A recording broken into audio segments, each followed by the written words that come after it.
What if one idea could send your poker win rate through the roof? I discovered this fundamental and often forgotten concept after years of average results, and it transformed my sessions. So in this video, I'm going to show you exactly what this shift is and how it can make you a force at any 1-2 or 1-3 table. Here's how you probably think poker works. You have a good hand, you extract value. You know that you're beat, so you fold. Long term, these wins and losses will add up to your win rate. If you're a good player, you will win money, and if you're a bad player, you will lose money. And on the surface, that sounds right. But here's where nearly everyone gets it wrong. Let me show you the real secret with two hands. First, imagine your head's up against a tough opponent. You get to the river with a weak pair, you're probably behind. So you go all in as a bluff. Your opponent tanks, folds second pair, and you scoop a big pot. You feel like a genius. Second hand, you get pocket aces, your opponent has pocket kings, you both go all in pre-flop and your aces hold. Another big win. But here's the twist. Neither of these hands actually increased your win rate. Why? It's because of something called the theory of reciprocality, first coined by the legendary David Sklansky in his even more legendary book, The Theory of Poker.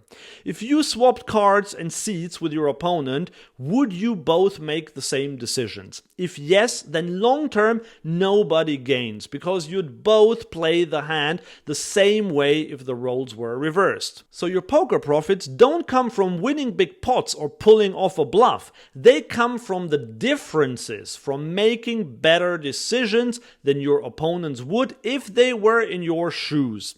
And that's the big difference between poker and sports like football, basketball, baseball, hockey, cricket, rugby, and even tennis. In football or soccer, for example, if you score 3 goals and the opponent scores 0, then you win. But poker is more like the opposite of that. It's not about scoring goals, but making sure not to concede an own goal.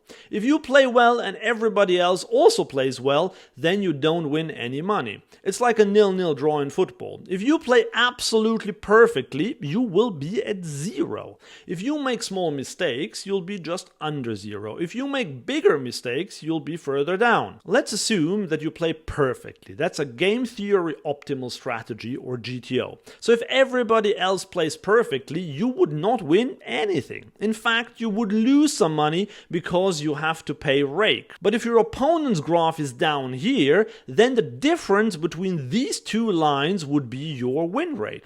The further apart the lines are, the higher your win rate is, as long as your graph is the one at the top and not the one at the bottom. You might now say, "But Andreas, it's all well and good, but how does that actually help me win more money at the poker table?"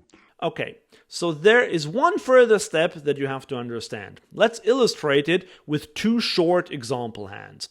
In hand 1, you shove the river with a nuts and a good villain calls you with the second nuts. You scoop the pot of $800. In hand 2, you're playing a very soft live 1-2 game. You're in the small blind with a7 offsuit. One player raises, the hijack calls, the cutoff calls, the button calls. So what would you do in this spot? Hopefully you said fold.